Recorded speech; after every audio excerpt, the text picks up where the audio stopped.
Welcome everybody. My name is Victor. Obviously, if you guys got here, you know what my name is, but I don't think 98% of the people on my Facebook, I don't know. So if I don't know you, my name is Victor. A little bit about background quickly. For over 12 years, I was a pastor here in San Diego, where I'm from. Not only was I a local pastor, but then I also was a denominational leader for the largest denomination in the United States. Started churches all the way from Southern California all the way down to the border, and through Spanish speaking as well.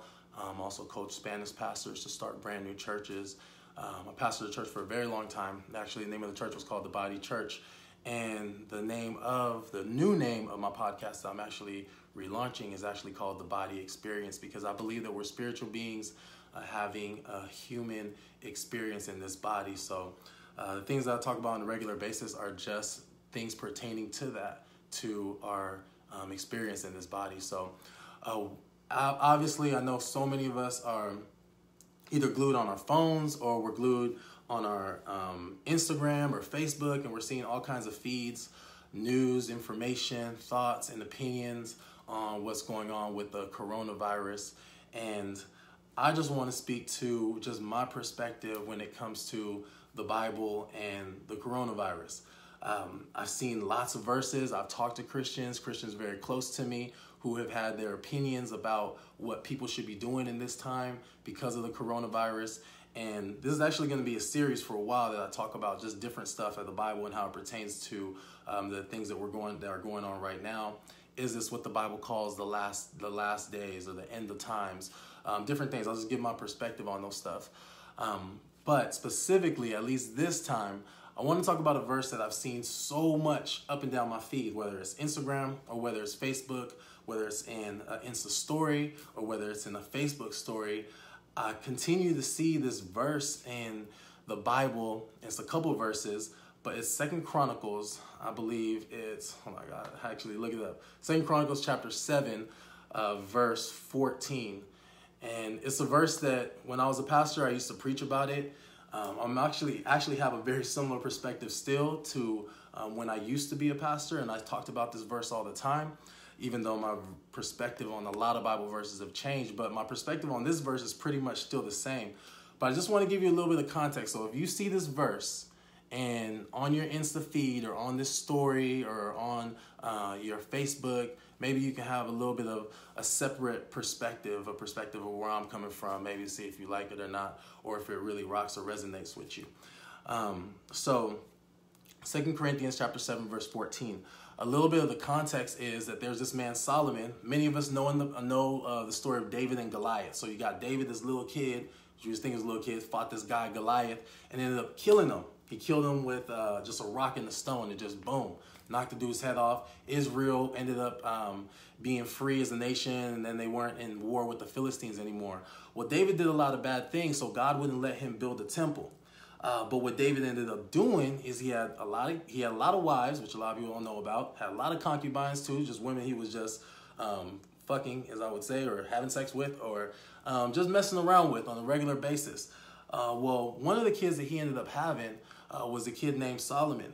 Solomon was the guy who God chose, according to the Bible, to end up building the temple. The temple served a couple purposes in the children of Israel. Like, it served one, it meant that if the temple was present, then that means God was present. And so they wanted to build a temple so badly because that told everybody that this is where God is at. So God's going to bless us. God's going to be with us. If we want to feel close to God, we just go to the temple.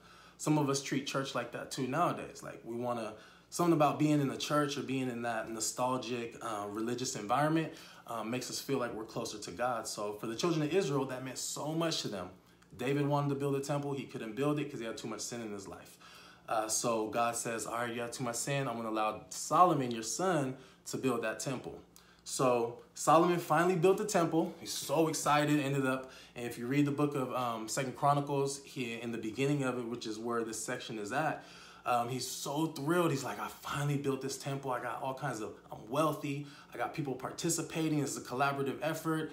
And so I finally have this temple. And then the chapter before, he prayed and was like, God, bless this temple, bless this temple. So where we're at now in chapter 7 is where a lot of people get this, which is where people get this verse from, but it's God's response to Solomon now that he's built this temple where people can not only realize that God's presence is there, but the other major thing that the temple served is that when you and I mess up, when we commit some type of sin, when we lie, when we cheat, when we have sex outside of marriage, when we smoke some weed, when we get high, when we get drunk, like whatever the Bible considers as a sin, whenever you do that, the children of Israel back in these days, the Israelites, they had the priests go into the temple and ask for forgiveness. So you can imagine how busy they were because people sin all the time. You and I sin all the time.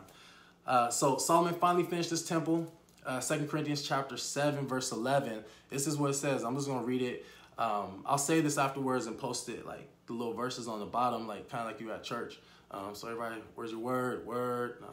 No lessons planned, nothing like that. But 2 Corinthians chapter 7, verse 11, it says, so Solomon finished the Lord's temple in the royal place. Everything that had entered Solomon's heart to do for the Lord's temple and for his own palace, like, succeeded. Then verse 12 says, then the Lord appeared to Solomon that night and said, now wouldn't it be dope to have like God appear to you at night and say something? Well, this is what the Bible says that the Lord said to Solomon. He says, I've heard your prayer and have chosen this place for myself as a temple of sacrifice. If I close the sky and there is no rain, or I command the grasshopper to consume the land, or send pestilence on my people, and this is verse 14. This is the verse that I see all the time on my Facebook. This is a verse that I see all the time on Instagram or on the story posted by a lot of Christians. This is what God's telling Solomon that night one time. He says, if my people who are called by my name will humble themselves and pray and seek my face and turn from their evil ways, then I will hear from heaven, forgive their sins, and then I will heal their land. He goes on to say that my eyes will be open to them and my ears attentive to their prayers from this place. And I have now chosen and consecrated this temple that is in my name forever and ever, and my eyes will always be here. So they were all happy. Solomon's like, yes, finally I built something and God's going to be here forever. Boom, I got that. So, but again, what does this have to do with the coronavirus? I mean, I don't know. People are saying all the time that it has to do something with the coronavirus. Specifically because when I see this post, I always see it and then it'll break down that verse a little bit, and it'll go in to say that verse 13 says, like, if I close the sky so there's no rain. And so I'll see the post and it says, oh my God, if God says if I close the eyes and it's close the skies and there's no rain. Well, Australia. We just saw Australia, burning with fire and fire and fire, and there was no rain to stop it.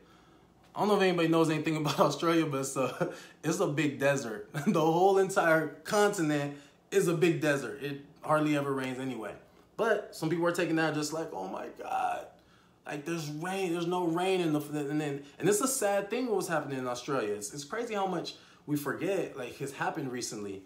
But Australia was being destroyed. And it's still ongoing, and there's no rain to stop it. So people are seeing that, and they're like, man, the sky is closed. There's no ongoing rain in Australia. That's like people in San Diego, my city, saying it doesn't rain enough. Well, it doesn't. What's the big deal? It doesn't mean God's punishing us. The next part says, or if I, God's saying, if I command the locust or the grasshopper to consume the land. A lot of people are saying then in that Instagram post, they'll say, well, because there's locusts eating up the crops in Africa. So this has to be God. One, he's closed up the sky, so there's no rain to stop the fires in Australia. Two, there's consuming of the land up in Africa. As long as I've been alive, born in 1983, proud of it, there's always been a famine. I don't mean that jokingly, but I just mean that like seriously. Also that Africa's always struggled, with being able to produce crops and cultivating that land to be able to provide for all the people there. The next part of it says, or if I send pestilence, or some verses translate that to, some translations say that it's the plague. So people will say that this is the coronavirus. So they're looking at three things. Again, ongoing fires in Australia. They're looking at nobody being able to eat, and the crops being eaten in Africa.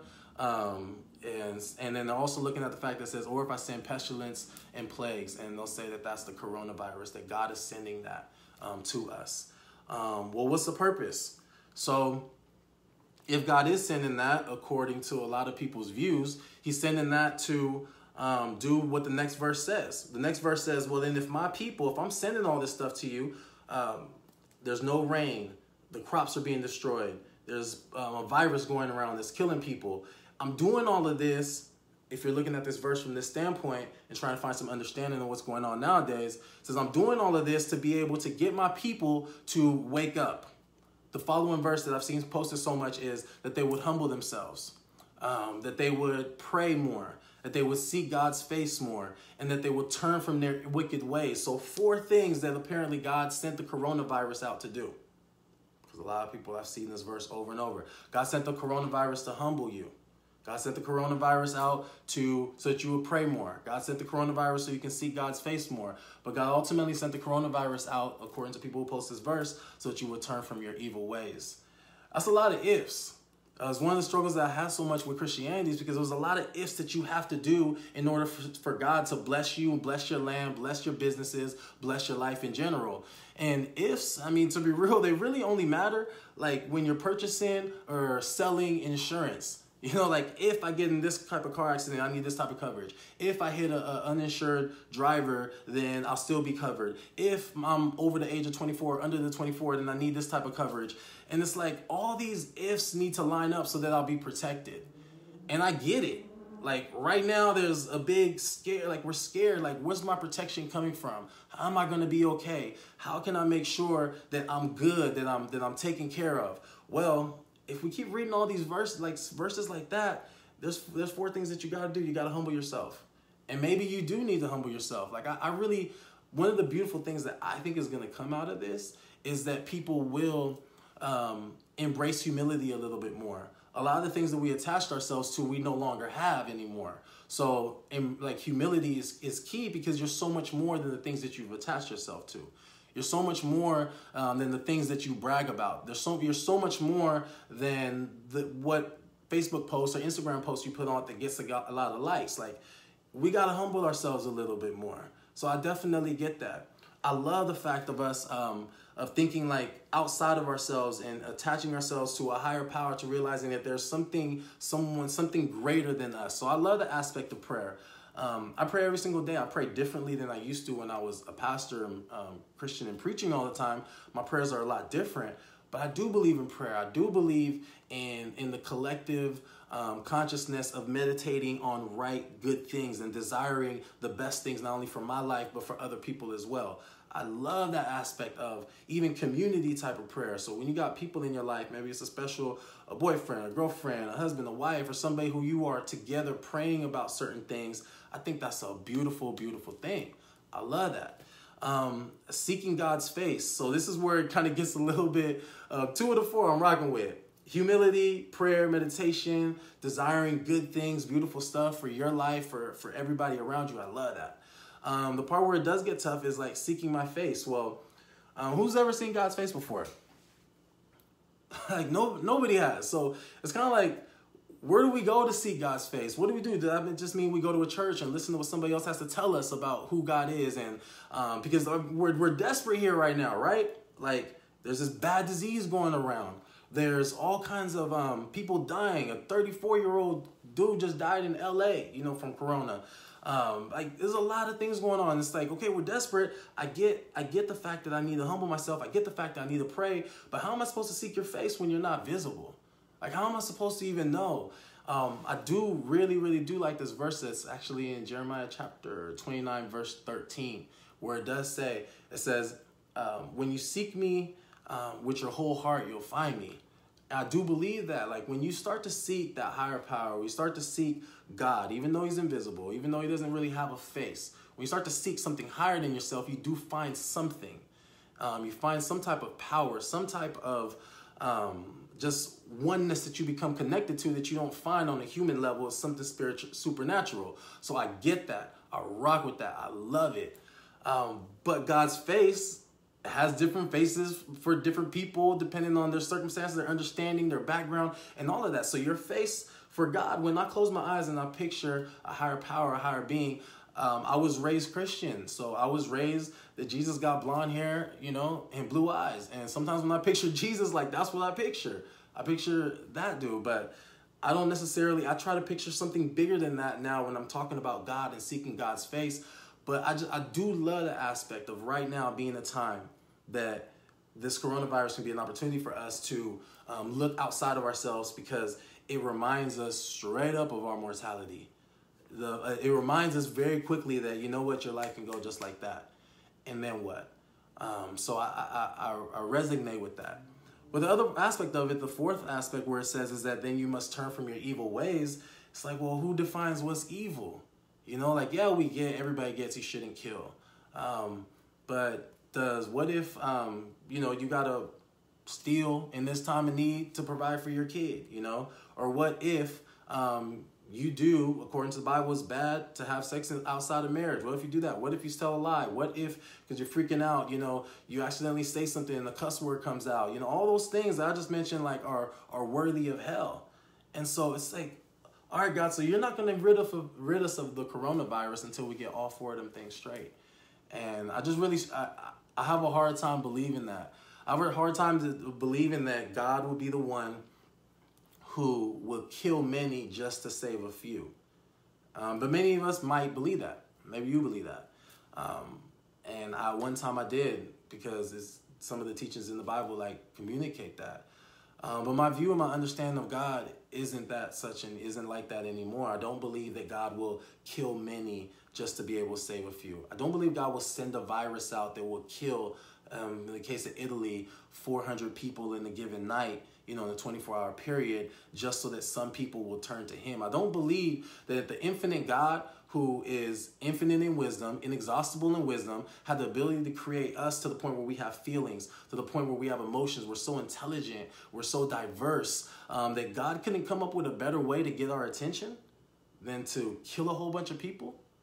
So I do think that there may be some things too that we may need to change, that we may need to stop doing. Whether you call it evil or not, there's just things that you may need to improve upon in your life. Like, for instance, for me, definitely using this time where I'm not working as much. Thankfully, I still have a job, but the hours have been reduced. The pay has been cut, all of that stuff. So now it's a time where, like, okay, reflecting on myself, what are some things that I do need to change? Not necessarily attach the word evil to it, because I struggle with that from that standpoint, but like just thinking, like, what are some things that I can improve upon even in this moment, using this time as an opportunity of self-reflection.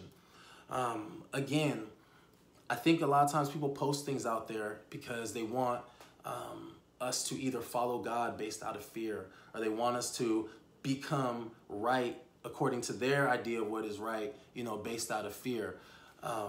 But I don't believe that that's the way God wants us to go about it, if there is God telling us that he's allowed all of this. My understanding and my idea of it is that, yeah, I understand we're all looking for security. I understand that we're looking for some type of insurance, some way to know that we're all going to be okay. But I believe I'm going to be okay. I believe you're going to be okay. I believe that what you believe will happen is exactly what will happen. I believe that exactly what you continue to tell yourself is exactly what ends up happening in our lives, because the mind will believe anything and everything that you feed it. So if you continue to feed yourself fear, what do you get? A whole lot of more fear. I understand why people are so stressed out and anxious, because they're consuming nothing but fearful content. If you feed your mind faith, if you feed your mind optimism in this time, I see this time as a great time for opportunity. I see, yeah, so many doors are closing, but I'm feeding my mind with there's going to be opportunity that's going to reveal itself in all of this right now. So it's all about what you tell yourself is exactly what's going to happen. So I read this quote on Facebook, because not everything on Facebook is bad. Not everything, on IG is negative. But it did have me thinking for a minute, like, what if, God is in control? Not necessarily to kill us or to fill us with fear or anything like that. But again, if there's something that you need to change, then yeah, I think we should change it. And if you don't have the ability to change it on your own, then be humble enough to ask for help. People are really dying. People are really getting sick. People are really not recovering from a disease that nobody can see or even have symptoms of, but you can be a carrier of, and you can transport it to somebody else. These are real times. This is maybe an opportunity to really reflect and be like, yeah, I should probably change certain things about my life. you have the ability to change it. If you don't, like, seek for help, definitely do that.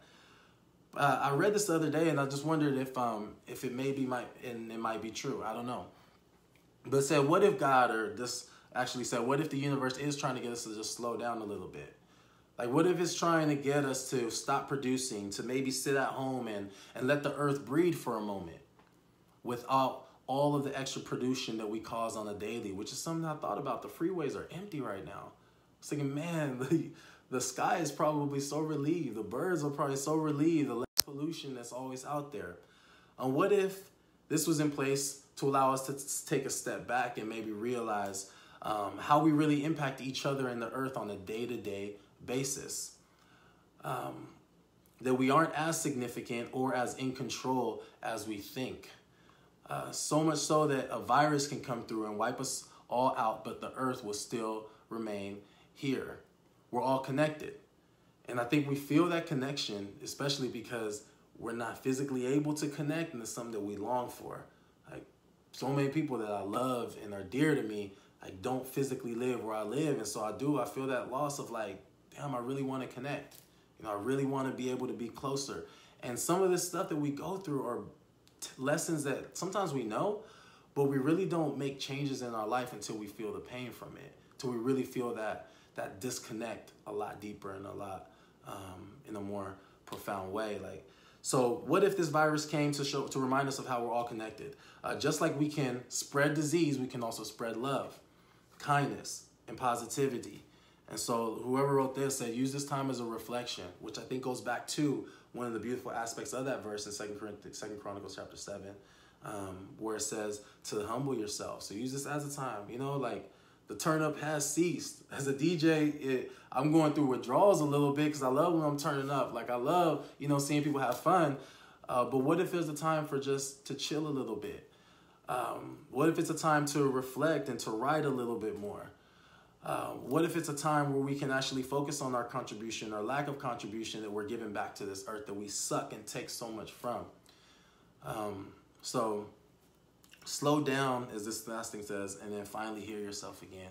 I think that's one of the beautiful things that we can get from this opportunity and from this moment. When we do humble ourselves, when we do sit down to meditate, to pray, not from a point of desperation, but really from a point of, like, projecting out there into the universe truly what it is that you want and desire in life, that is wholesome for you, that is something that can edify and benefit everybody, from a place of love, though, and not from a place of fear.